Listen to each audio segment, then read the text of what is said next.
sorry.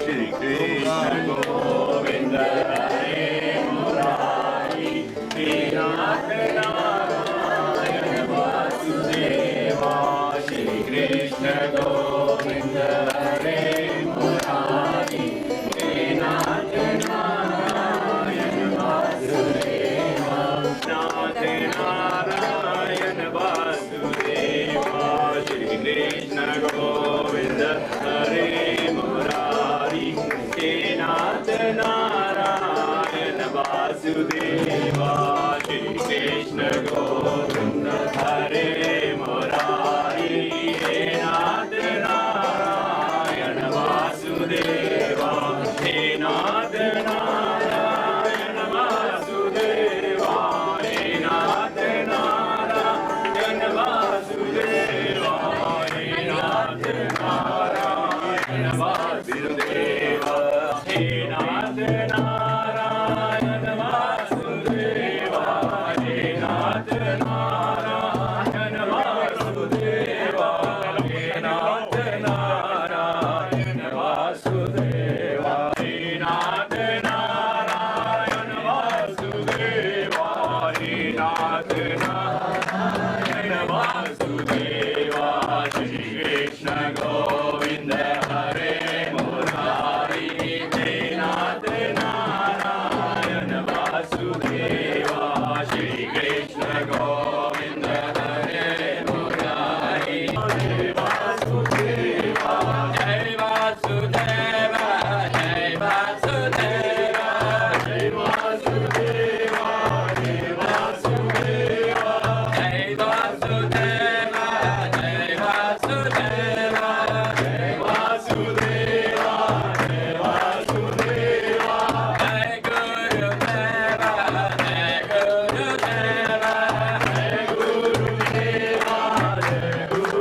Gurudeva Jai Gurudeva Jai Gurudeva Jai Gurudeva Jai Gurudeva Jai Gurudeva Jai Gurudeva Jai Gurudeva Jai Gurudeva Jai Gurudeva Jai Gurudeva Krishna Govinda Hare Murari He Nath Narayan Vasudeva Shri Krishna Govinda Hare Murari He Nath Narayan Vasudeva Shri Krishna Govinda Hare Murari He Nath Narayan Vasudeva Shri Krishna Govinda Hare Murari He Nath Narayan Vasudeva He Nath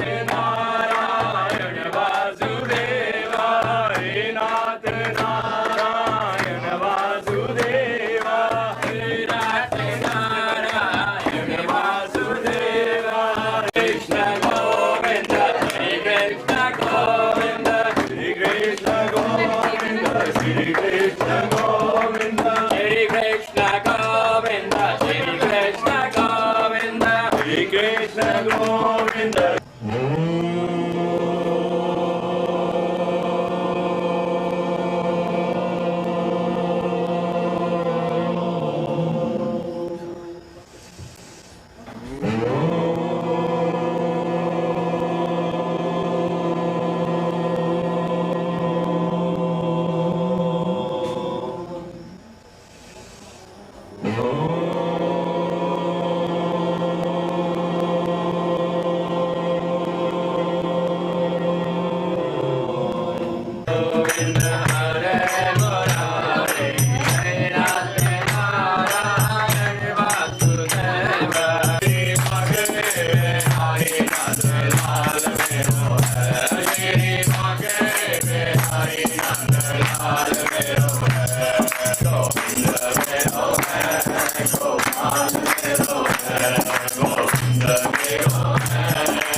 मांगे बिहारी नंदलाल मेरो है, श्री मांगे बिहारी नंदलाल मेरो है, गोविंद मेरो है, गोपाल मेरो है, गोविंद मेरो है, गोपाल मेरो है, श्री मांगे बिहारी नंदलाल मेरो है, श्री मांगे बिहारी नंदलाल मेरो है, गोविंद मेरो है, गोपाल मेरो है, गोविंद मेरो है, गोपाल मेरो है, श्री मांगे बिहारी नंदलाल मेरो है, श्री मांगे बिहारी नंदलाल मेरो है, गोविंद मेरो है,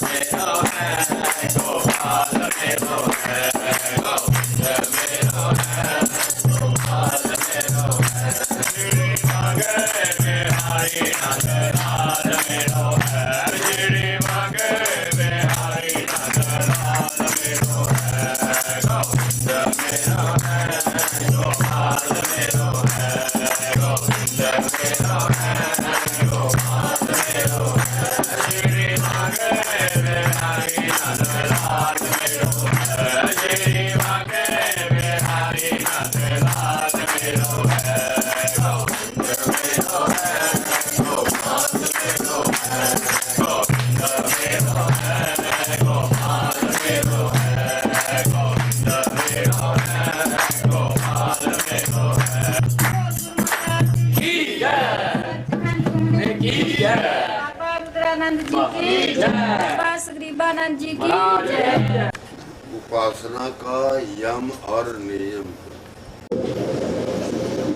दो शब्द है यम और नियम।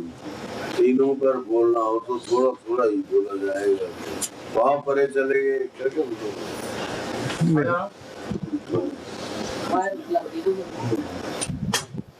उपासना का तो सामान्य अर्थ सब जानते हैं। उपासना तत्व क्या होता है? परमेश्वर की साधना का नाम उपासना है। परमेश्वर की साधना को ही उपासना बोलते हैं। या यूं समझ लीजिए, अच्छा आपका मशीन भी यहाँ है, या यूं समझ लीजिए कि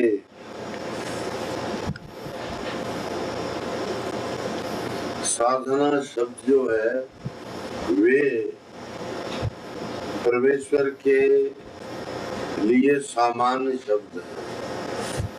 उपासना एक उच्च शब्द है। कोई ये कहे कि मैं उपासना कर रहा हूँ, करके आया हूँ, करना चाहता हूँ, करूँगा, कर चुका हूँ आदि, तो अर्थ रहेगा ये प्रभु की भक्ति करके आया है। उपासना का अर्थ होता है ना परमेश्वर के निकट अपने आप को शरीर सहित उपस्थित करना, फिर जहाँ तक बन पड़े परमेश्वर को रिझाने के लिए जितनी बातें धर्मशास्त्र ने लिखी है वे सारी पूरी होती है। उपासना में आसन की सिद्धि चाहिए। उपासना में परमेश्वर को अर्पण करने के लिए कुछ चाहिए। जो उपासक है उस उपासक में परमेश्वर के प्रति अगाध श्रद्धा हो, पीछे कुछ भी होता रहे वे उसे नहीं देखता है। उपासना हो रही हो तो यदि कोई आवाज आ रही है, कोई और हो रहा, कुछ और हो रहा है, उधर उसका वृत्ति का जाना मुश्किल होता नहीं जाता। ऐसी क्रियाओं को करने वाला जो तरीका है उसी को शास्त्र उपासना बोलते हैं। उपासना और अर्चना में अंतर है। अर्चना होती है केवल वस्तु लेकर उनके नाम या मंत्र सहित उन्हीं को अर्पण करने तक अर्चन होता है।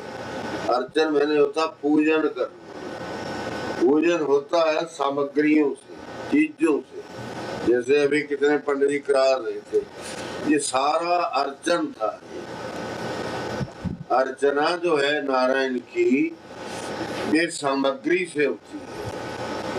उपासना में इससे भिन्नता होती है कि भाव की एकाग्रता होती है। यदि मेरे साधन करने में थोड़ा भी मेरा चित्त का उखड़ जाना, भीतर से उखड़ जाना या बाहर की ध्वनि से, तो वे उपासना नहीं रहती। एक तो उपासना वाले का आसन बहुत अच्छा होना चाहिए। बैठना कहाँ चाहिए ये भी उपासना वाले के लिए लिखा हुआ है। आसन कैसा होना चाहिए, शरीर की बनावट कैसी होनी चाहिए, और उसकी स्वभाव जो आदत जो है वो कैसी होनी चाहिए ये भी है। 22-24 चीजें हैं जिनको उपासना मांगती है। वे सारी की सारी इकट्ठी हों, फिर हम उस तरीके से नारायण के निकट जाएं और उन्हें स्मरण में लाएं और अपने आप को विस्मृत करते जाएं। ऐसी स्थिति का नाम उपासना होता है। कई लोग उपासना करते समय यदि उनका कोई घर है, कमरा है, कोई कुटिया है या कोई बंद हो जाने वाली कोई जगह है, उसे वो बंद कर देते। कोई आए या जाए वो इस बात का फिक्र नहीं रखते। कौन भला? उपासक, जिसका नाम उपासक है, जो करना उसने काम, उसका नाम है उपासना। उपासक होता है व्यक्ति, उपासना होती है परमेश्वर और उपासक के मध्य में होने वाली एक प्रक्रिया, विधि, तरीके, नामोच्चारण आदि है। तो वो लिखते हैं शुचौ देशे प्रतिष्ठाप्य स्थिरं आसनं आत्मनः नाति उच्छ्रितं नाति नीचं चैल अजन कुशोत्तरम। ये बैठने का साधन बता रहे हैं। जगह साफ सुथरी पवित्र, बुराइयों से घिरी हुई नहीं चाहिए। कल या परसों बात चली थी कि जो शुचि शब्द है वो भीतर और बाहर दोनों को है। तो कहा गया था अव्यय गात्राणि शुद्धयन्ति। शरीर कागजों से शुद्ध नहीं होता, पानी से होता है। मान लोगे अच्छे हो गए, नहीं तो बीमारियां बढ़ती ही जाएंगी। ये जो पानी का स्पर्श हम नहीं करते हैं, ये रोगों को बुलाते हैं। और यहाँ डॉक्टर नाराज ना हो तो डॉक्टरों को बुलाते हैं। बीमारी बढ़ती है इससे। जहाँ जहाँ हम जाएंगे बीमारी बढ़ेगी। मैं पीछे एक बार आया तो मुझे ये हॉस्पिटल ले गए श्री अवतार जी। तो वहाँ बड़ा भारी हॉस्पिटल यहाँ अमेरिका में। तो क्या देखा, लोग आ रहे हैं, रक्त सभा करा रहे हैं, जा रहे हैं। पर इतने लोग थे, हजारों हजार लोग थे, और हजारों ही मशीन होंगी, हजारों ही डॉक्टर होंगे। ये 3 घंटे या 4 शायद एक के लिए लगते, रक्त शोधन के लिए, बदलने के लिए। ऐसा होता है जी। हाँ, वो डॉक्टर जो बैठा है, अरे क्या बोल के जानती है। यानी जो रक्त का परिवर्तन करते हैं, थोड़ा पानी पूरी निकालते हैं, गंदगी निकालते हैं और शुद्ध करके रक्त को वापस भेजते हैं, उसको मेरा अनुमान है 3-4 घंटे। मैं वहां कोई आध घंटा रुका रहा, खड़ा रहा, परमेश्वर से विनती करता रहा भी यही काम है आपको लोगों को देने के लिए, जरा अच्छी बात दे दो उनको, आपके हाथ में है सारा कुछ। वहां मैंने ये दिशा देखी है। और हम देखते हैं अपने भारत में हॉस्पिटलों में जगह नहीं है,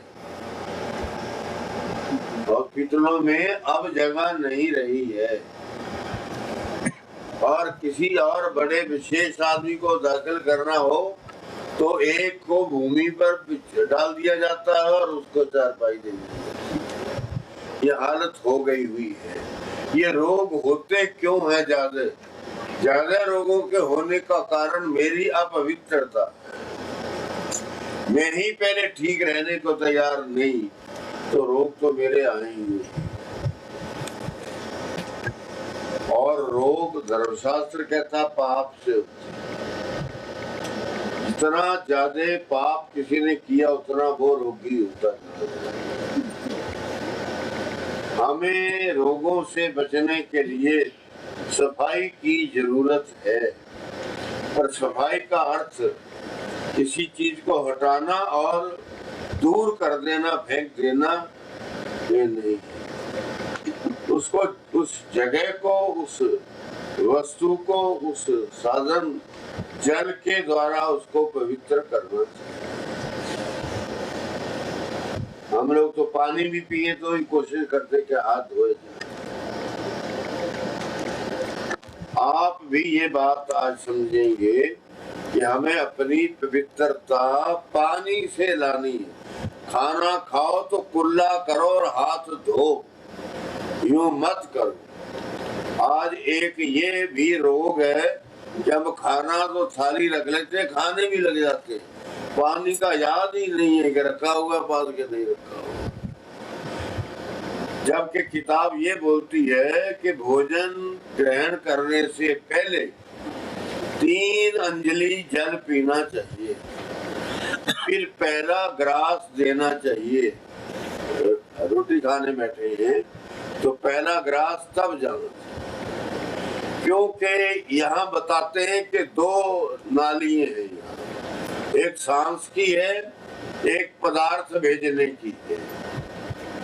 कई बार इनमें मेल हो जाता है, तो वो गलती अगर हुई हो तो रोटी का टुकड़ा जो है या खाए हुए पदार्थ का टुकड़ा सांस वाली को रुकावट कर देता है बस, और घुट जाता है। अब डॉक्टर जाने भी ये बात होती है नहीं होती, पर हमने जो पढ़ी किताबों में वो धर्मशास्त्र बताता है कि पानी का पीना जरूरी है। भोजन करने से पहले 3 अंजलि जल। अच्छा, आयुर्वेद वाले लिखते हैं कि खाना खाने से पहले जल रख लेना चाहिए, परंतु नमक और अदरक का टुकड़ा भी जरूर पहले खाना चाहिए, तब भोजन आरंभ करना चाहिए। क्यों? तंतु तो छोटे छोटे ही है, छोटी छोटी पाइपें, तो ग्रास हम इतना बड़ा भेजते, फिर उसको चबाने के लिए भी तैयार नहीं, देरी हो जाएगी, टुकड़े के टुकड़े भीतर भेज देते। ये भी बात थोड़ी हमारे हित में नहीं। इसलिए उपासना का जो काम है वे शुद्धि मांगता है। शुद्धि मैंने कहा पानी से ही होगी, ऐसा बिल्कुल छोड़ दें यदि आप में ये धारणा है कि हमने कुछ खाया और हाथ से पोंछा और फेंक दिया, हो गया है, यही हो रहा। पर ये अच्छा बिल्कुल नहीं तो इन इतने बड़े बड़े ग्रंथों में क्या जरूरत थी ये बात लिखने की? छोटी सी बात है, उन्होंने उसको पक्का करके लिया, बड़ी जगह दी उसको। बड़ी जगह देने का कारण यही है कि इसमें कोई महत्व है, मर सकता है आदमी।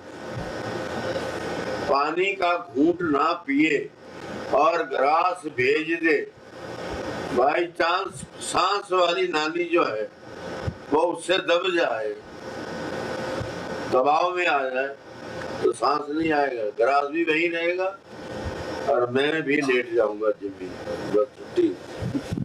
ये इतनी सी भूल है कि जल नहीं रखा हुआ खाना का। अब का पता नहीं, पहले होता था यदि कोई ऐसा हो जाए तो गर्दन पे मुक्के मारते या ग्रास बाहर आ जाए या आगे चला जाए तो सांस की नाली को मौका मिले सांस खींचने का। ये रही है प्रवृत्ति, अब का नहीं पता क्या करती है, अभी ऐसे ही करते हैं। तो बंधुओं और मने सत्य शुद्ध उपासना की बात है। मन जो है जितनी ईमानदारी कर सके हम, मैं महर्षि चाणक्य की बात कहता हूँ, वो कहते हैं बहुत सा चंदन लगा लेना, विभूति मल लेना, मालाएं डाल लेना, 5-7 धोती लगा लेना, आदि आदि जो हमारा वेश है परमेश्वर के निकट जाने के लिए या व्यवहार के लिए, वो मैं वैसा बन जाता हूँ।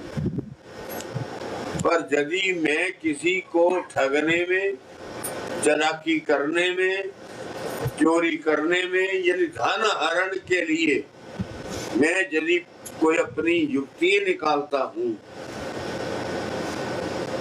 तो मैं ठग हूँ, तो चोर। आपको बुरा लग रहा है? आपको कह रहा हूँ, आप बोल ही नहीं, मेरी बात समझे हो आपको कि भजन करने में, उपासना करने में हमें अपने आप को पूरी तरह तैयार करना चाहिए। यदि हम बाहर से ही तैयार नहीं हैं तो अंतःकरण की शुद्धि कभी भी नहीं होगी। एक किसी बच्चे ने बात कही मुझे, यार पता नहीं कहाँ था मैं, उसने चित्त शब्द की बात कही, चित्त चित्त क्या होता है, तो अच्छी लगी बात, मैंने बताई उसको, याद होगी उसको कि नहीं, फिर मैंने बता दिया। चित्त अकेला यदि कहते तो वो मन को माना जाता है, कहीं मन जो है ना उसको भी चित्त बोला गया है कहीं कहीं, पर चित्त जो है वो अंतःकरण का एक भाग है, चेतन तत्व जो है वह भाग है एक। तो हमें साधना की ओर जाना है। आपके साथी जो है ना और विचारधाराओं वाले, उनके ग्रंथों में जो कुछ लिखा हुआ है उसका पालन करने के लिए वे रात और दिन एक कर देते, और हम शिव की पूजा भी करेंगे, दुर्गा जी की भी करेंगे जो करणे देवता है, इनकी भी करेंगे, पर उन्हें पता है कि ये पवित्र है क्या पवित्र है, चोर है कि डाकू है। महर्षि पतंजलि ने ये कहा, अर्थे शुचि शुचि, गंगा जल से नहाकर, चंदन लगाकर, परिक्रमाएं लेकर, आदि आदि काम करके यदि आदमी आता है तो उसको हम पवित्र माने, साधक माने या आदि माने, कहते नहीं, कहते उसे पवित्र मानो जो पैसे के देने लेने में ईमानदार है। मैंने आपका 2000 रुपया देना है तो मैंने देना है, मैं नहीं दे पा रहा हूँ पहले पर, तो मेरा कर्तव्य है मैं 2 दिन 4 दिन पहले आपके पास पहुंचूं, कह जी नहीं मैं दे नहीं सकता, मैं और अवधि आपसे मांग रहा हूँ। वो पैसे में जो व्यक्ति पवित्र है, निर्मल है, उसी को पवित्र मानते हैं। और इधर जो धर्मशास्त्र के कर्मकांड के प्रकरण है उनमें ये बातें सारी आई है जो यहाँ कुछ देखी है, कुछ ये पहले कर चुके हुए, सुबह का नहाना धोना पूजा पाठ कर चुके, पर ये सारा कुछ होता रहे और मेरे भीतर जो ठगी है, बुराई है, वो जा नहीं रही है, तब तो वही होगा। किसी मटके में छेद हो, ऊपर से दूध डालते जाओ कि ये भर लेना, हमने भर जाएगा, वो नहीं भर, क्योंकि छेद है नीचे, ऊपर से दूध डाला जा रहा है, नीचे छेद से बह रहा है। यही हमारी गति है। हम साधना में परमेश्वर जो मांगते हैं या ऋषि मुनि जो हमें पद्धति सिखाते हैं, उसके अनुरूप हमारा खाना पीना, उठना बैठना, सोना जगना आदि व्यवहारिक प्रक्रिया नहीं है, तो उसका लाभ नहीं होता।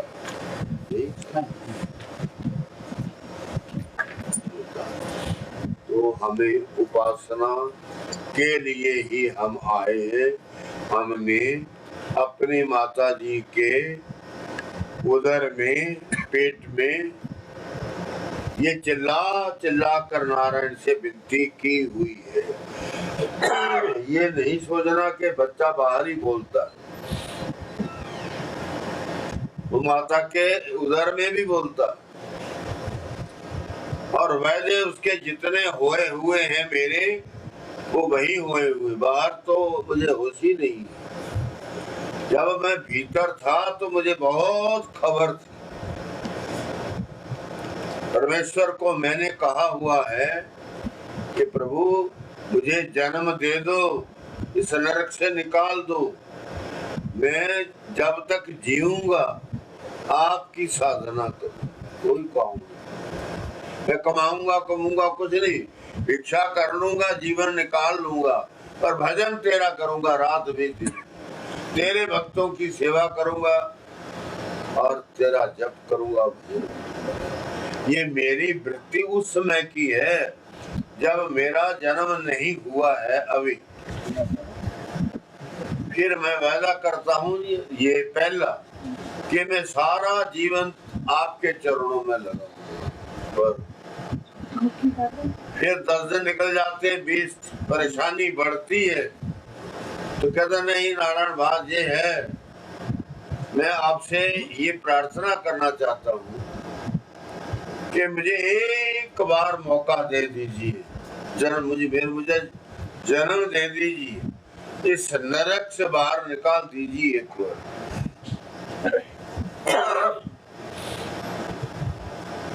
मैं खान पान से भी रहित होकर आपकी भक्ति करूंगा, भजन करूंगा। हे पर ब्रह्म परमेश्वर, मुझे आप बचा लीजिए। आता आता बंधुओं, जब समय मेरे जन्म का आ जाता है, 2-3 घंटे में मेरा जन्म होने वाला होता है, तो मैं थोड़ा बदल जाता हूँ। तो मैं कहता हूँ प्रभु मुझे इस जगह से निकाल लीजिए, मैं आपका जीवन में दशांश जो है वो कमाई का भी और शरीर का भी, 100 साल जिंदा रहा तो रात और दिन 10 वर्ष आपके नाम लगाऊंगा। ऐसा हो नहीं सकता, तो इसलिए ऋषि ने बांध दिया कि रोज ही कर। जिस दिन रख लेंगे करा लेंगे, नहीं रखेंगे तो ये परमेश्वर को कहा। हम पैदा करके आए हैं कि हमारा दशांश आपका है, बस मेरा जन्म हो जाता है।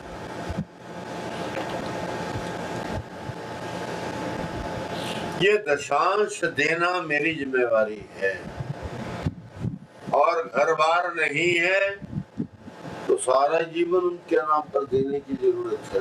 तो काम कोई है, कोई काम,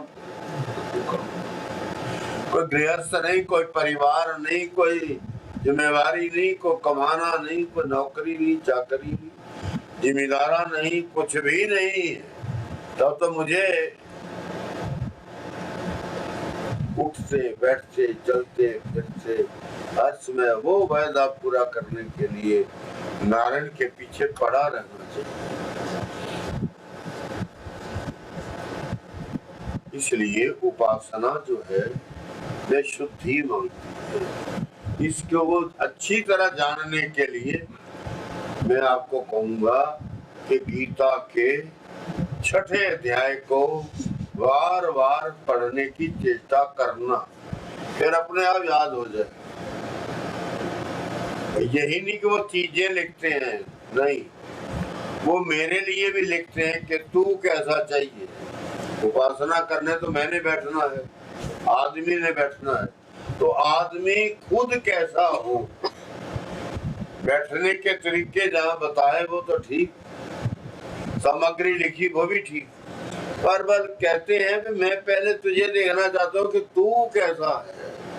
यदि तू मेरे उपयुक्त जीवन व्यतीत नहीं कर रहा है तो मुझे तेरी पूजा पाठ की कोई जरूरत नहीं। करता जा तो इस समय बर्बाद है और तेरा बेकार है। ये बात हमें समझनी पक्की है।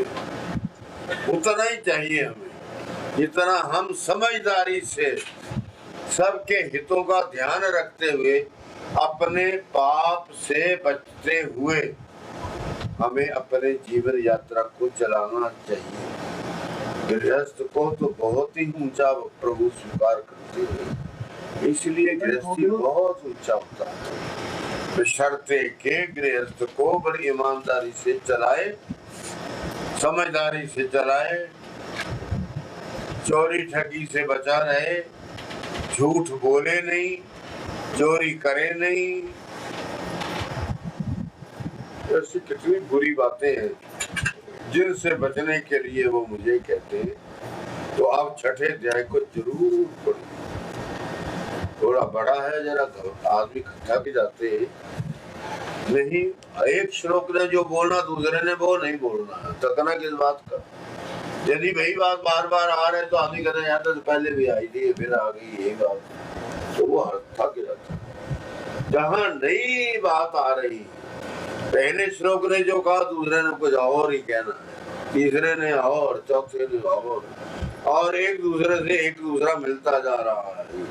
ये भी नहीं कि पिछले में कुछ और कहा अगले में कुछ और कह दिया, ऐसा नहीं किया। अगर ऐसा होता तो अर्जुन जैसा वो बबर शेर कैसे बांध के गिराना था उन्होंने। गिरता अर्जुन गोडे लगाता जमीन पर। आप बोलो, पहले अध्याय के अंत में क्या किया अर्जुन ने? जब प्रश्न कर दिए सारे, नारायण मुंह से नहीं बोले कुछ, सब सुन लिया उसका पर बोले नहीं। तंग आ गया, उसने अपने हथियार जोर लाया तो क्या होता, रथ के पीछे रख। भगवान देख रहे क्या कर रहा। अब चुप हो गया और एक श्लोक बोला उन्होंने अर्जुन ने आखिर में कि महाराज मैं खड़ा हूँ, मैं यहाँ तक आ गया हूँ, मैं यहाँ तक पक्का हो गया हूँ कि मैं युद्ध नहीं करूंगा और इन योद्धाओं के हाथों से मैं निहत्था होकर, हथियार अपने डाल चुका हूँ, निहत्था होकर खड़ा हो जाता हूँ और ये आए और मेरे ऊपर अस्त्र और शस्त्रों के प्रहार करें, मेरा रोम रोम उड़ा दे, मिट्टी में मिल जाए, मेरी हड्डी पसली कोई नजर नहीं आनी चाहिए। तब प्रभु मैंने जो दुनिया को मारने का निर्णय युद्ध में लिया, वो जो पाप लग गया है वे पाप भी तब जाएगा। अगर कहीं युद्ध कर दिया फिर तो पाप जाने का कारण नहीं। आपको बुरा तो नहीं लग रहा? अच्छा, वो लिखते हैं यदि मां अप्रतिकारम अशस्त्रम शस्त्रपाणयः धारत राष्ट्रा रणे हन्यु स्तन में क्षेमतरम भवे। तो मेरा पाप तब धुलेगा मारने की इच्छा ही की है, मारा कोई नहीं है, ना मारने जा ही रहा हूँ। मैं तो अब अपने हथियार डाल चुका हूँ, पर जो पहले सोच लिया, तैयारी कर ली, सेनाएं हो गई इकट्ठी मरने मारने के लिए।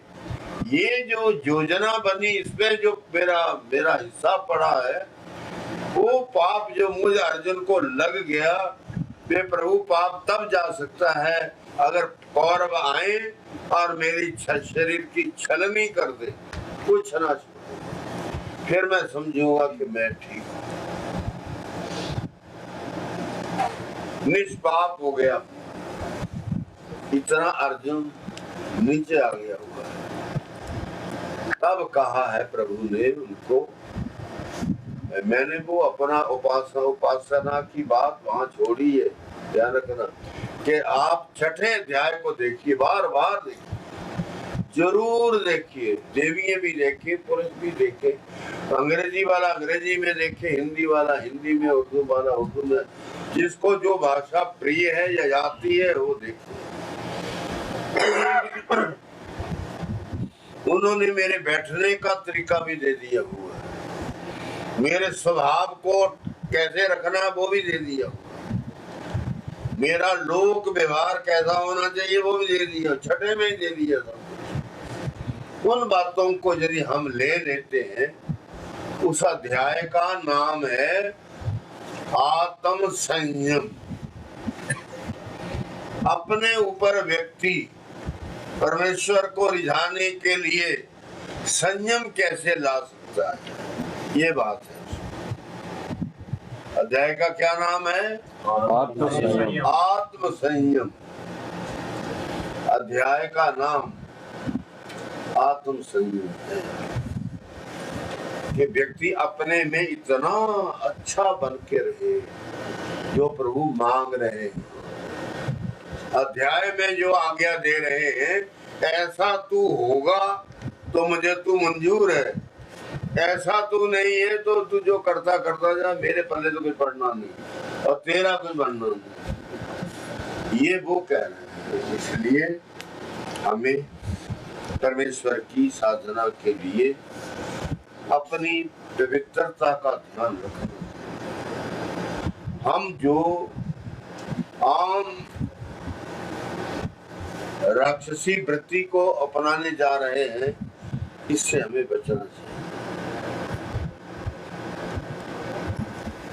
मैं तो कई बार ये सोचता हूँ, मरीच ने कहा, रावण ने कहा, मरीच मैं तेरी मदद लेने आया हूँ, कह महाराज बोलो, मैं कौन होता हूँ आपकी मदद करने वाले?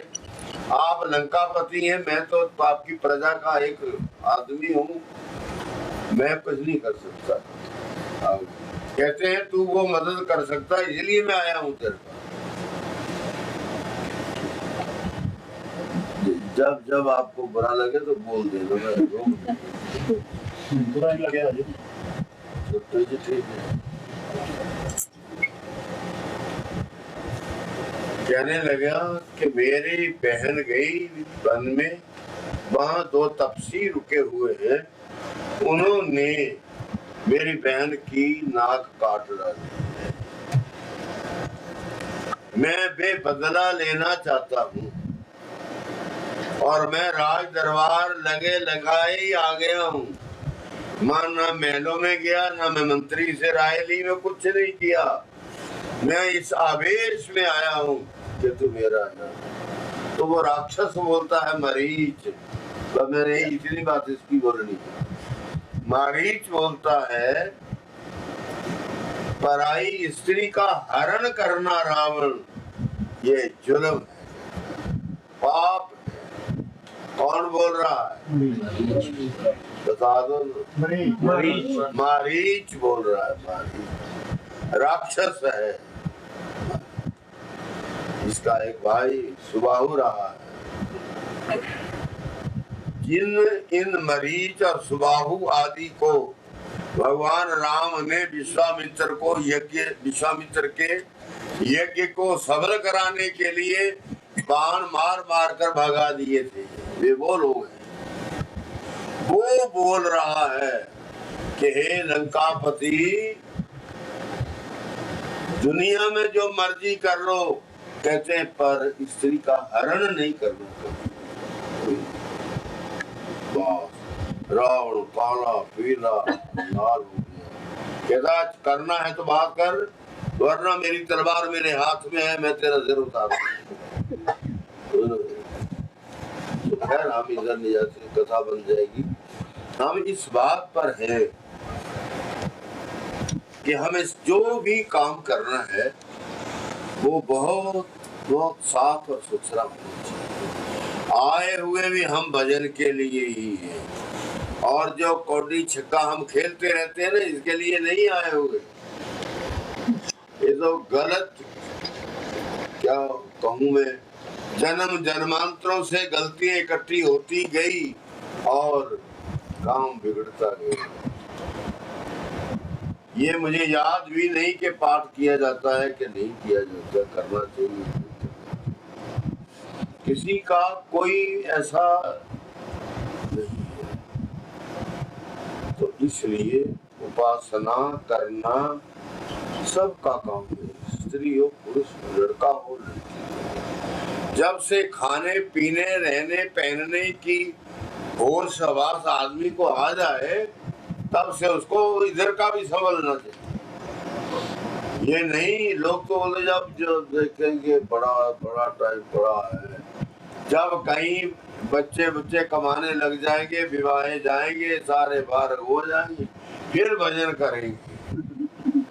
अरे तब तक तू जिएगा भी कि नहीं, ये क्या तेरे हाथ है।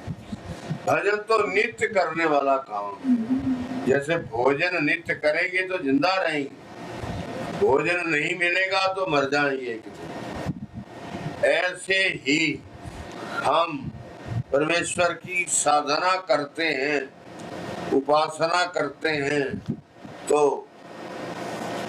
हमारा हित होता है, हमारी भलाई होती है, और जन्म मरण के बंधनों से मुक्त होने की राह में सहयोग मिलता है।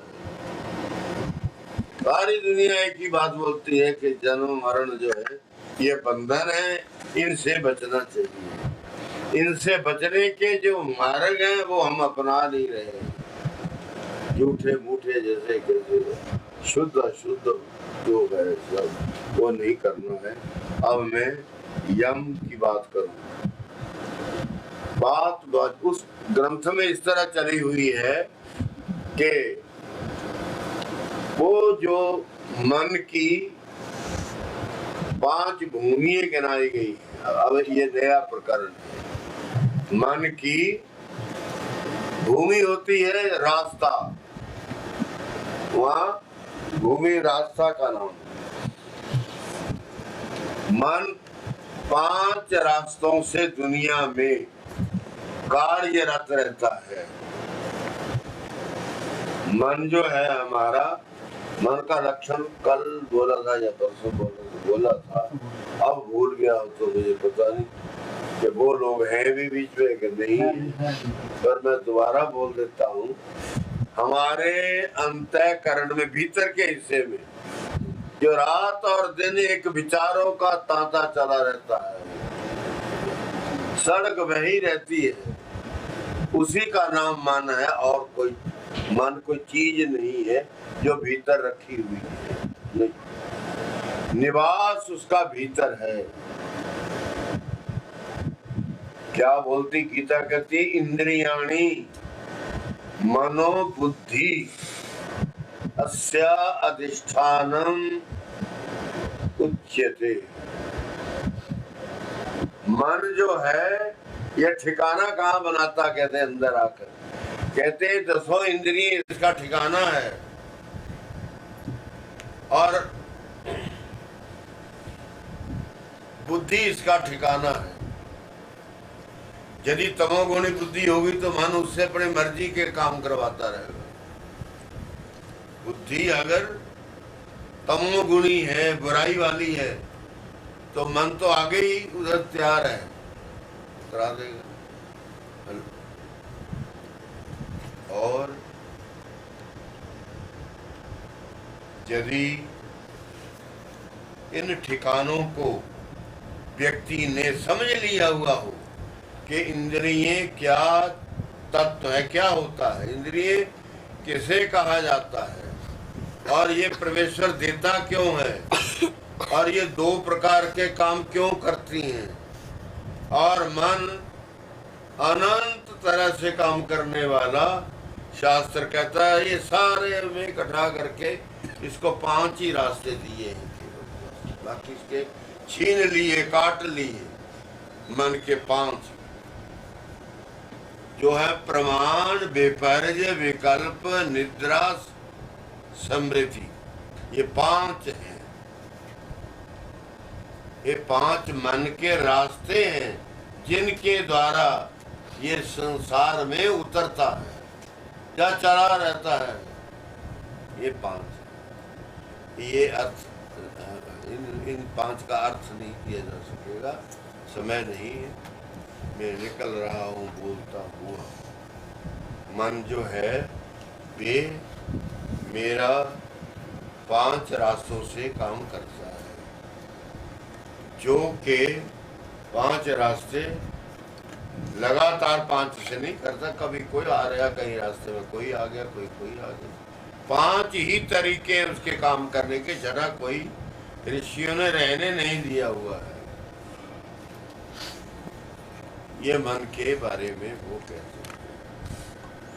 और जो ज्ञान है परम तत्व का ज्ञान, एक तो ये है कोई कहता है कि मेरा फलाना और फलाना, कहता मुझे जानकारी नहीं। क्या बोलता आदमी? मुझे जानकारी, मैं नहीं जानता। तो ठीक बात है, नहीं जानने का नाम अविद्या है। परमेश्वर की ओर जब नहीं जानना वाली बात आएगी तो वो अविद्या बन जाएगा, अज्ञान बन जाएगा। और वही दूसरी तरफ रहता है तो ये पूछेंगे मुझे क्या आप प्याज जी को जानते हैं? मैं कहूँगा हाँ जानता हूँ, ये मेरी जानकारी है। इसी तरह मन को व्यक्ति जो है पूरे साधनों से, यत्नों से, जो बातें किताबों में लिखी गई हैं उनका आश्रय देते हुए इसको ठीक दिशा देनी चाहिए। मैंने कल या परसों कहा था, मन एव मनुष्याणां कारणम बंध मोक्ष। बार बार जन्म मरण की ओर आते जाते रहना ये मेरे मन का काम है, और मुक्त हो जाना, मुक्ति दिला देना ये भी मन का काम है। एक ही ये तत्व सारे काम करता है। यदि तो मैंने इसको कहा कि मैं मुक्त होना जाना चाहता हूँ, मैं तेरे ये छल बल नहीं लेना चाहता, तो वो छोड़ देगा, वो छोड़कर मेरा साथ देने लग जाएगा, मुझे मुक्ति की ओर ले जाएगा, फिर बुराई नहीं कराएगा, कोई भी बुराई नहीं कराएगा। इसलिए हमें परमेश्वर की उपासना में जैसा होना चाहिए, शरीर का, मन का, बुद्धि का, ये सारा वैसा ही हो, फिर भजन में बैठे तो वो 1 घंटा भी काफी है।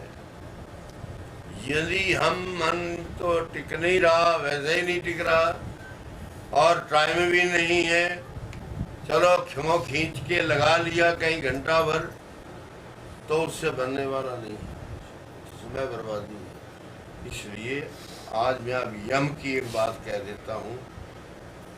यम क्या होता? हाँ, तो वहाँ प्रकरण में लिखते हैं वो कि अष्टांग योग अष्टांग उपासनात् अशुद्धि क्षय दीप्ति।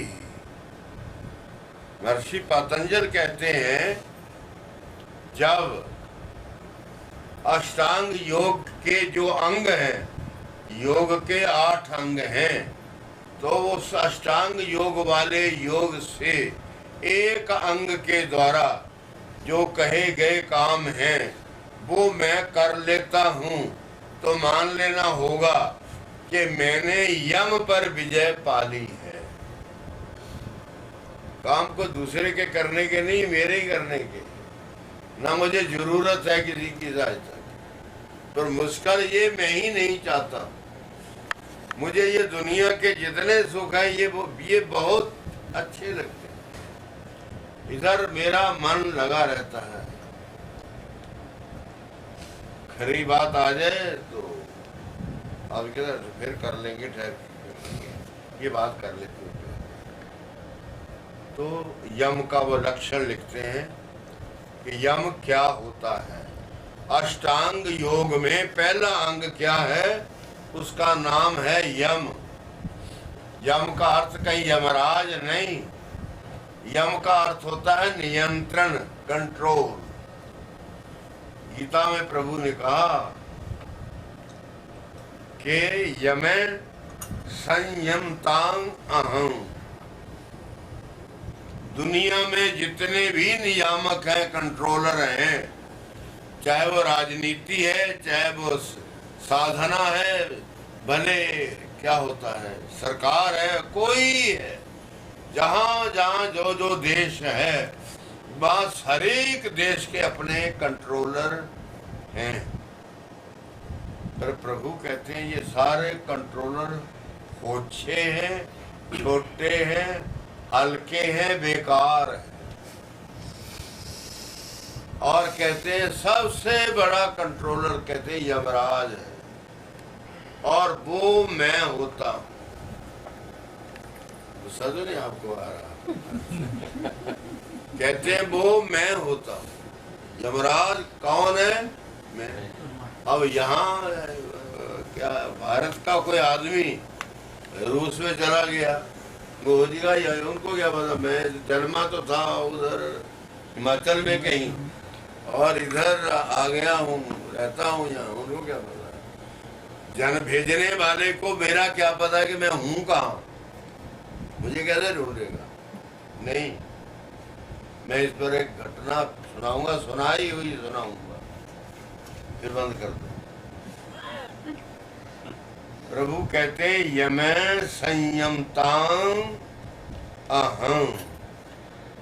नियामकों में कंट्रोल करने वालों में से सबसे बड़ा और अंतिम कंट्रोलर जो है वो कहते हैं यमराज है। कितना व्यक्ति को ढूंढ लेता है, जहां है वो 10,000 मील दूर है, 10 लाख मील दूर है, वो पृथ्वी के भीतर है या बाहर है, कहीं भी है, यमराज को पता है। क्यों? जब उसको भेजा गया तो हर बात लिख दी गई है।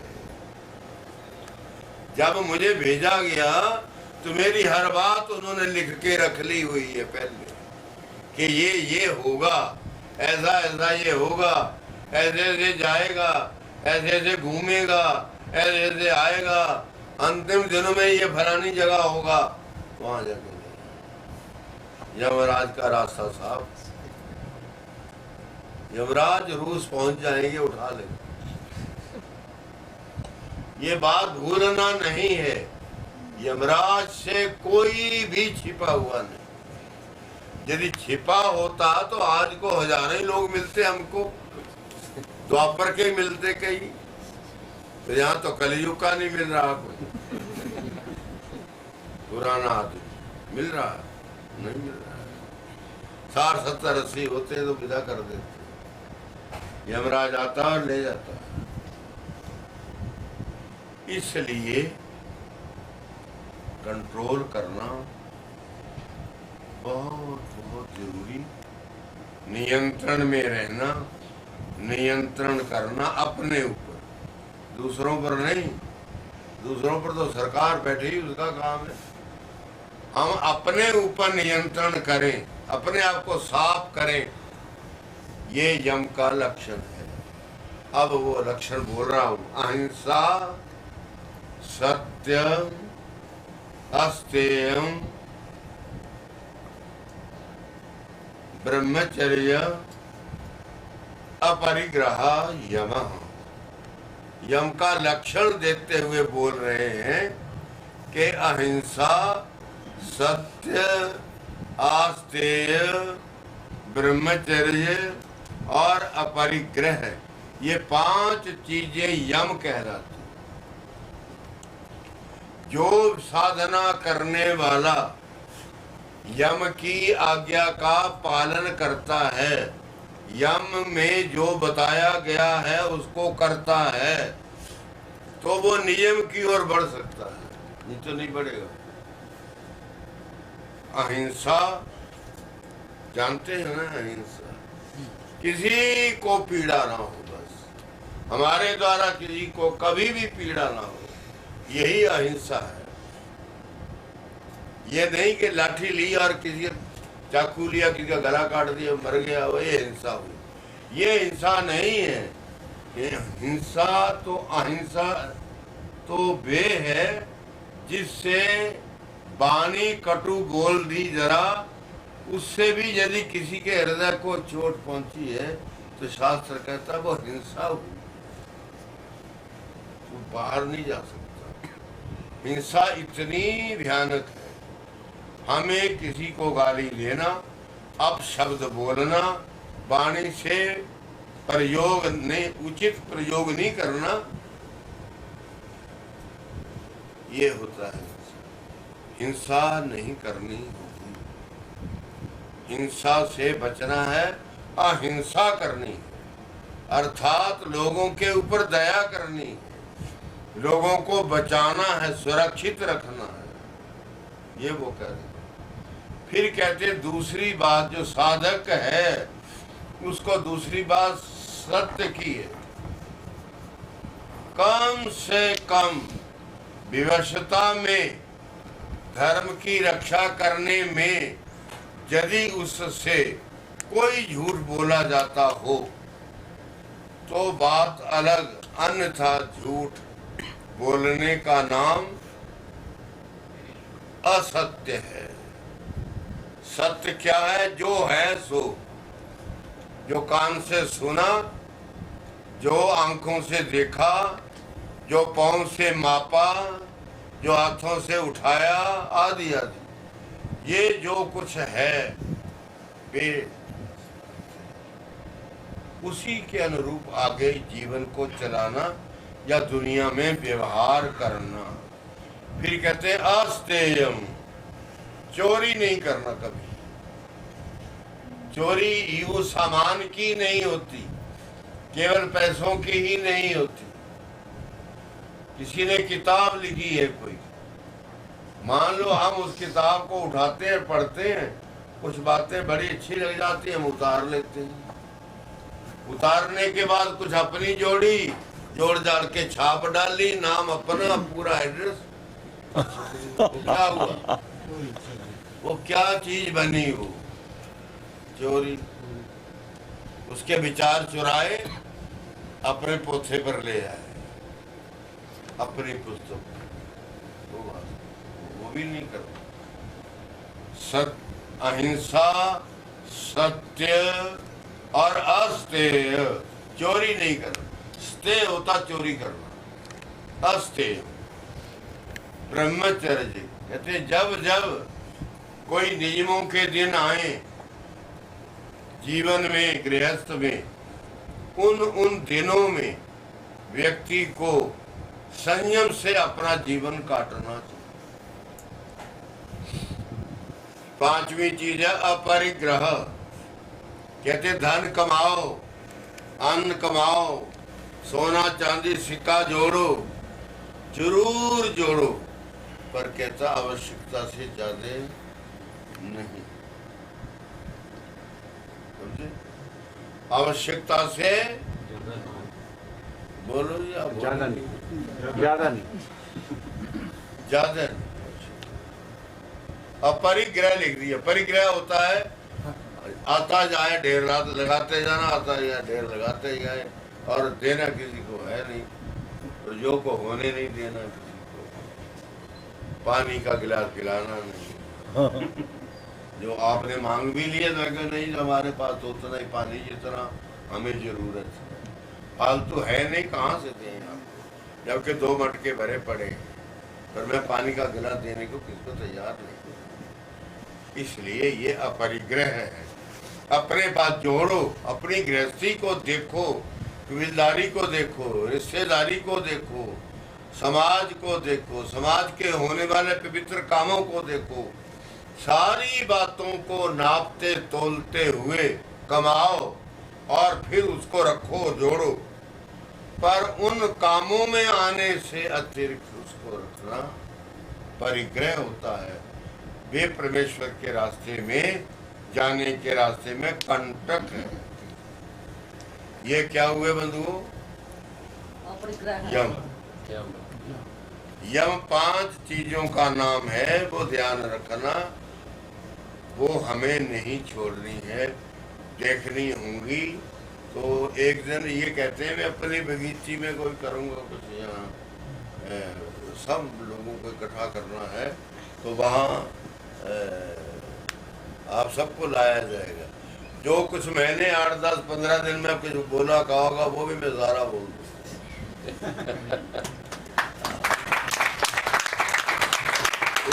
बोलते हैं यम तो यहाँ पूर्ण हो गया। पर मैं एक बात के साथ इसको बंद करना चाहूँगा। यमराज ने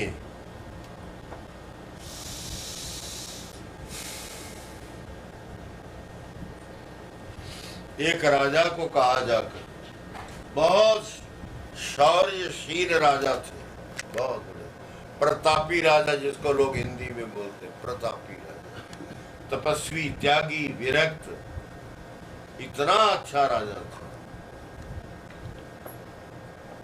यमराज आ गया, कहने लगा महाराज जरा चलना भी है। देखो ऐसे ऐसे लोग हो लिए कि मृत्यु जिनके पास जाती है और सूचना देती है कि मैं आना है, तो मैं आ रहा हूं, तो आप अपने काम को जो जल्दी जल्दी 1-2 दिन में 4 दिन में पूरे कर दो, मैंने आना। इतना बल था उन्हें। और 1 लाख साल आयु हो चुकी हुई थी। कितना जी चुका था? 1 लाख साल तो जीवन काट चुका। तो वो उसको पूछते, यमराज कहता महाराज क्या आज्ञा है? मैंने आना है। कहते अच्छा तू आ गया है? कहते हाँ नहीं आया। कहते भैया मेरी तृप्ति नहीं हुई।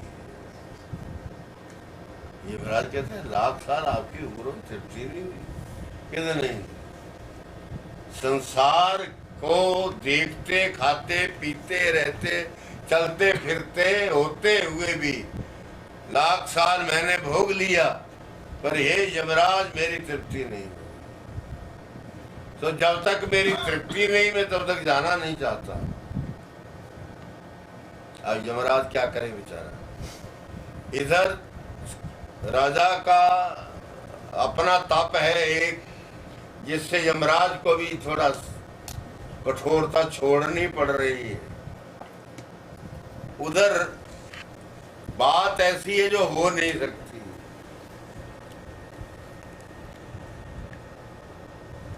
पूछने लगे राजा पूछने लगे यमराज कितने कोई उपाय है, कोई इलाज है कि मेरी उम्र और बढ़ जाए? कहते महाराज हाँ एक इलाज है। कहते क्या इलाज है? कहते आपकी जगह कोई और जाने वाला हो तो मैं ये तो रहम कर सकता हूँ कि आपको छोड़ दूंगा, उसे ले जाओ।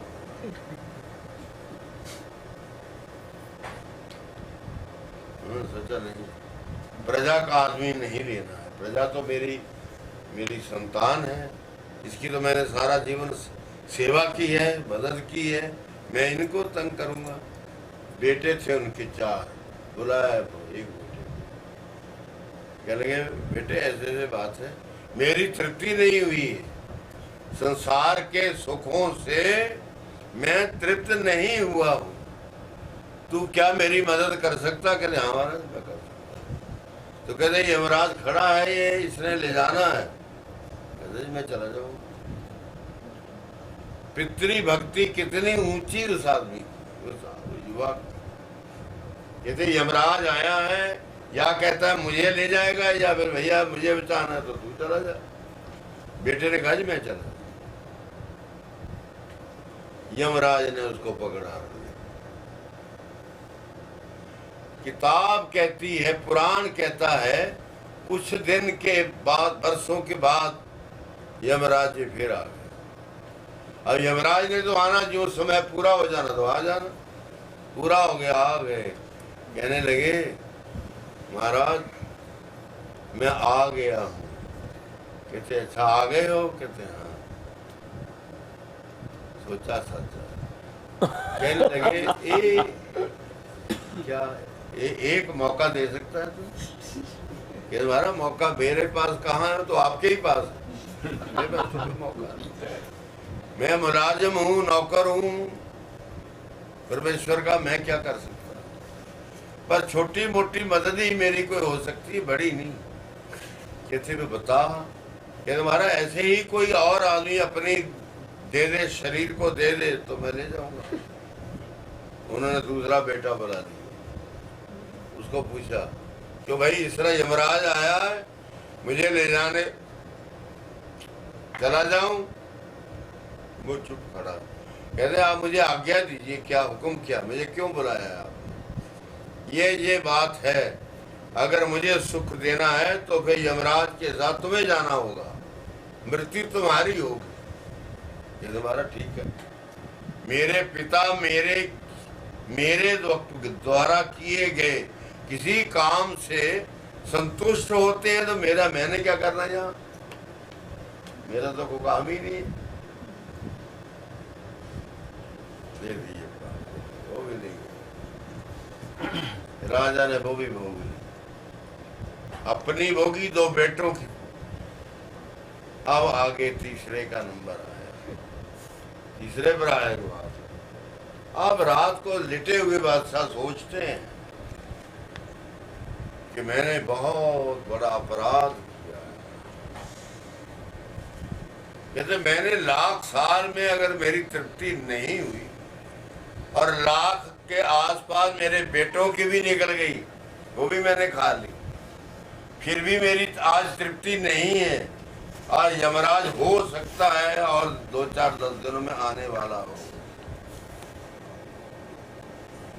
अपने आप को कहते धिगस्ती।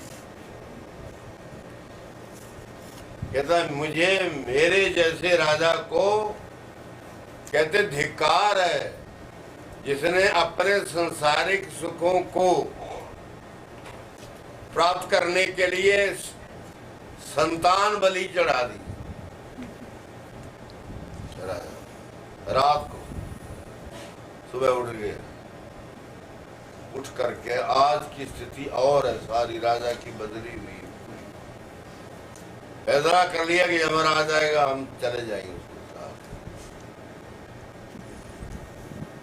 यमराज जी अपने समय पर आ गए कि राजन फिर अब चलना है कि हाँ जी चलना है। आज यमराज को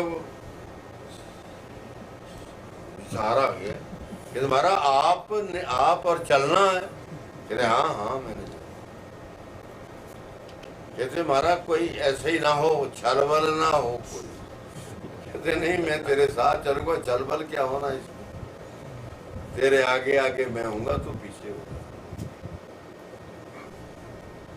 यमराज कहता है आपको ये बात आई कैसे? जब 2 को भेज दिया बलि में, और फिर कैसे आई आपको कैसे आई? कहते भैया मेरे कोई भाग्य का उदय हो गया होगा, प्रभु ने को कृपा कर दी मुझ पर। मेरे वो खोटे विचारों को उन्होंने नष्ट कर दिया और मुझे चेतित कर दिए कि खबरदार, जुल्म बहुत हो गया, अब बंद कर। कहते ये बात हुई, ये बात 2-4 दिन की, इसलिए यमराज में जा रहा हूँ, मैं आगे नहीं जाता। वो लोग जिन्होंने लाख लाख साल आयु भोगी और तृप्त नहीं हुए, हम 50-100 वर्ष वाले कहाँ तृप्त हो सके? संसार की विधियों से, संसार के सामान से, संसार के व्यवहार से तृप्ति कभी भी नहीं हो सकी, न हो सकी। हमें खुद इनसे पीछे हटना होता है। चोर बोलते नहीं है, कहते हैं तुम अपना आप संभालो, चोर का क्या है? चोर का पीछा क्यों करना है? तुम अपना सामान अपना संभाल के अपने पास रखो। चोर मैं अपने आप को संभाल के रखूं तो मुझे कोई हानि नहीं जाती। बोलते ना पंजाबी में, तू गठड़ी संभाल जट्टा तनु चोर नाल की। क्या बोल रहे? अपनी गठड़ी संभाल। हाँ, तू गठड़ी संभाल, जो तेरे पास पैसा टका सोना चांदी है तो उसके बारे में पूरी सजगता से रह। फिर चोर का क्या काम है यहाँ के? चोर तो सोए हुए को ले जाते हैं, जगते को कौन ले जाता है? जगता कोई नहीं जाता है। हमें अपने आप को संभालना है। ये तृप्ति कभी भी नहीं हुई, ना होगी, आज तक नहीं हुई किसी की। इसलिए हमें इन दर्शन शास्त्रों के द्वारा कहे हुए रास्ते, जैसे मानो आज यम की व्याख्या हुई है, छोटी सी बात कह करके मैंने ये कहा कि कभी किसी को दुखाना नहीं है, वो दुख खुद झेल लेना, उसको नहीं दुखी होना, ये उसका अर्थ है। और जहां तक हो सकता है किसी की भलाई हो तो वो करनी है, ये सत्य होता है। किसी का भी सामान हरण नहीं करना, ये चोरी, ये नहीं चाहिए। और जो नियम गृहस्थी के लिए किताबों ने दिए हैं, उसके अनुसार गृहस्थ यदि चलता है तो वो चलाना है, नियमों का पालन जरूर करना। वे ब्रह्मचर्य है।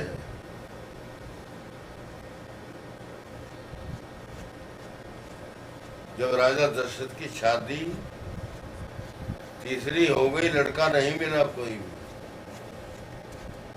शादी वो शौक से नहीं कराते थे, संतान नहीं मिलती थी तो कराते थे। कौशल्या से कोई संतान नहीं मिली, 2-4-10 वर्ष निकल गए तो कई को विवाह लिया, कि कई से भी 2-4 वर्ष का इंतजार किया, कोई बच्चा नहीं, बच्ची नहीं, कोई लड़का नहीं। फिर सुमित्रा की शादी कर ली, सुमित्रा से भी कुछ नहीं मिला, ना कोई लड़की ना लड़का को। तब तंग आ गए, अब मुझे क्या करना चाहिए? कहते हैं अब गुरु की शरण में मुझे जाना चाहिए, एक ही रास्ता रह गए, जाकर के प्रार्थना। राजा दशरथ ने 3 रानियां अगर अपने महलों में लाए हैं तो वो संसारिक सुखों की वृद्धि के लिए नहीं लाए, वो संतान का अभाव देखते हुए वो शादी एक की फिर दूसरी, ऐसे ही हुआ, ऐसे हुआ। तो कराते तो रहते हो, रामायण पता तो है। दशरथ जो है, उनके घर 3 रानियों के होने का जो तात्पर्य है वो संतान का अभाव है, संतान उन्हें नहीं मिली है। इसलिए वो गुरुवर के चरणों में हाजिर हुए और प्रार्थना की, मारा मेरे संतान नहीं है, कृपा करके मुझे एक संतान दे दीजिए। गुरुवर ने बड़ा बुरा मनाया, कैसा है तू, कहते महाराज मैं लड़का की जरूरत है। तो क्या करेगा लड़के का?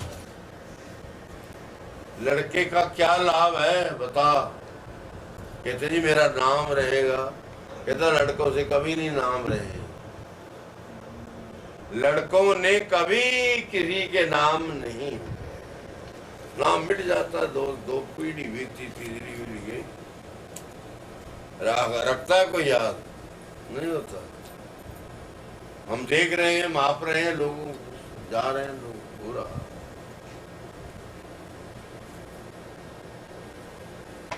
राजा ने देखा कि अब ये बात गुरुजी को भाई नहीं। गुरुजी कहते सुन राजन, मैं सुनाता हूं तुझे बात कि तू नाम रखना चाहता है अपना, मेरा नाम रह जाएगा दुनिया। कहता ऐसा नहीं होता है। कहते हमारा पीछे होता आया है। कहते हुए दो पुस्तक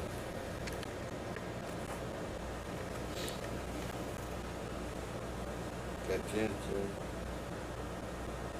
मुझे एक संतान दे दो बस। कहते हैं एक संतान तो दे दूं, पर तू कहता मेरा नाम रह जाएगा। नाम खुद कमाया जाता है, दूसरा नहीं कमा के देता। संतान से नाम होते हैं, ये पीढ़ी दो पीढ़ी तक का काम है। तीसरी पीढ़ी में नाम आगे पीछे हो जाते हैं। कहाँ बैठा है? कहते तू ये बता कि ध्रुव का नाम अपना कमाया हुआ है या उसके बेटों ने दिया? लोगों को बेटे का नाम भी पता नहीं है कि ध्रुव का लड़का था तो कौन था, ये भी नहीं पता। ध्रुव को जानते हैं, उससे बाद संतान हुई वो नहीं जानते। जानते हैं? किसी को है पता तो देख लो। नहीं है पता।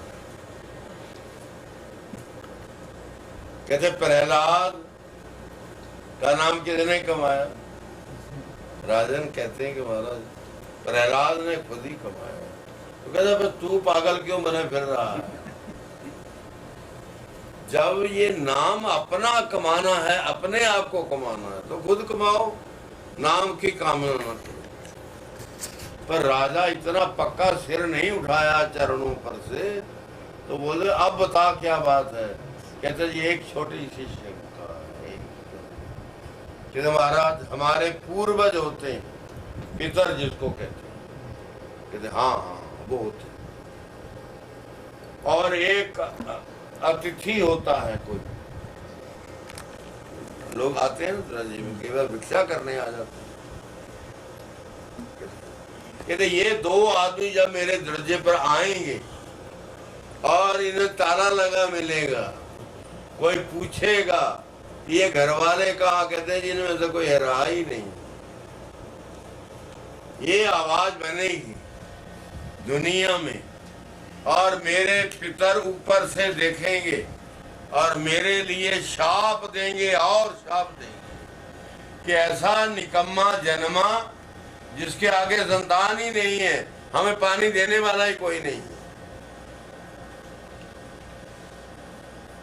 तब गुरु प्रसन्न हो गया। ये बात, ये तेरी बात मुझे लग गई, ठीक है।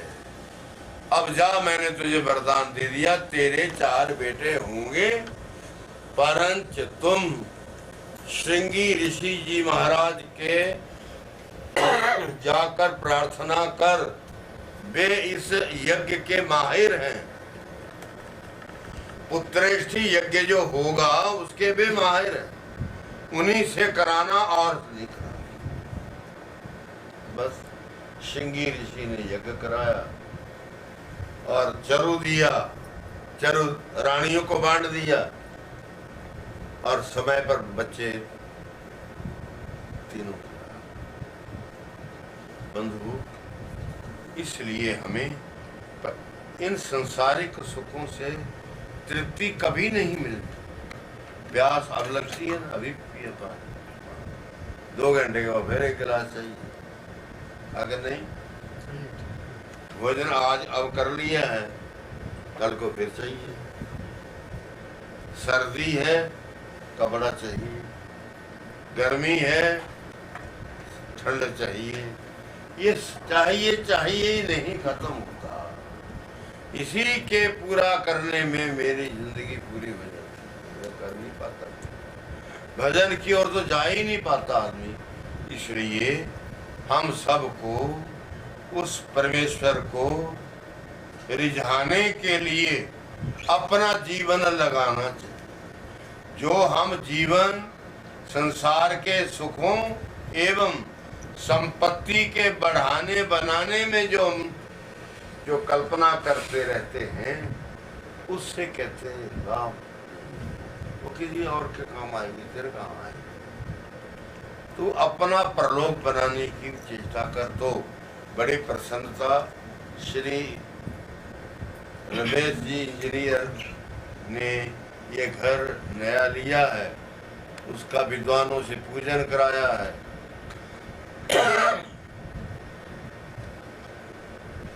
और मुझे भी बहुत कुछ दिया है, ये पड़ा है आपके साथ। ऐसा देते लेते रहना चाहिए, हम एक दूसरे को देते लेते रहना तो अच्छा लगता है।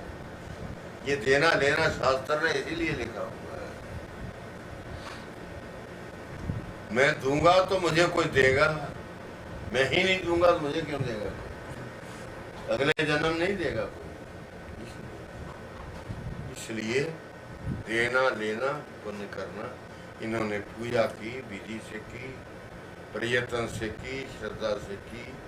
मेरा इंतजार किया, मैं जरा लेट भी हुआ कई कारणों से, पर व्यास जी को इन्होंने बांध के रखा यहाँ कि आप रुको महाराज, तो पूजा करानी है आपको। तो श्री व्यास जी आज उपासना और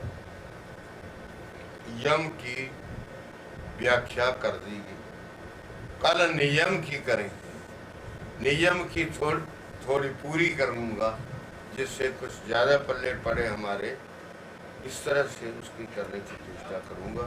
परमेश्वर करे हम सब लोग जो किताबें कहती हैं उसके अनुरूप बनने का प्रयास करें, बनते चले। एक बार में ही बना नहीं जाएगा। मैं आज प्रयत्न करूंगा तो पता नहीं, गीता कहती है अनेक जन्म संसिद्धस्त तो जाति परां। कई जन्म लग जाते हैं, लगने पर भी कई जन्म लगते हैं। ये कोई आसान बात नहीं। आसान होती तो भगवान कभी ना कहते तू साधना में लग जा, फिर तेरा जिम्मेवार मैं हूं। पर ये नहीं कहीं आज के बाद कल तेरी मृत्यु होने लगी तो कहे मुझे अभी मेरा काम कर दो, आपने कहा हुआ है। अरे ऐसे नहीं, कई जन्म लगेंगे तेरे। वो जन्म पूरे तू कर देना, तू लगा रहना, तुझे मैं संभाल के रखूंगा। तू जब मरेगा तो जहां से तपस्या करता हुआ, भले काम करता हुआ तू जहां से विदा होगा, जब जन्मेगा तू, तो मैं तुझे अच्छे घराने में जन्म दूंगा। और जहां से तेरी तपस्या छूटी थी वहीं से मैं तुझे आगे बढ़ा दूं। ऐसा ही तू बढ़ता जाएगा और कर्म जाल खत्म हो जाएगा। क्योंकि उसने पाप तो करना नहीं है, वो तो पासा ही छूट गया। भला करना वो नारायण के हवाले कर देना, वो भी छूट गया। कहते ऐसा करता तू जाएगा तो तेरा पुण्य होगा। तो परमेश्वर करें हम सबको अपनी शरण में लगने की शक्ति दें। हम उनको सर्वोपरि मानते हुए वैसे चले भी। वाणी से हम मानते हैं पर प्रयोग में हमारे नहीं आता है। इसलिए ये परिवार वाले श्री रमेश जी, इनका परिवार, नीलम जी, बच्चे और श्री अवतार जी, ये भाई इनकी पत्नी के भाई हैं। और ये भाई की तरह नहीं रहते हैं, मेरा अनुमान है ये उनको अपना साथी ही समझते हैं। इस तरह जीवन चल रहा है उनका। लड़की को ये अलग नहीं मानते अपने से, सारे के सारे भाई पूरा। तो ये कृपा करें परमेश्वर, ये घर सुख समृद्धि से रहे और नारायण के चरणों की प्राप्ति के लिए इस तरह व्याकुल रहे रोज, जिस तरह को प्यासा पानी के लिए। तो श्री गुरु महाराज की जय, श्री बाबा जी की जय।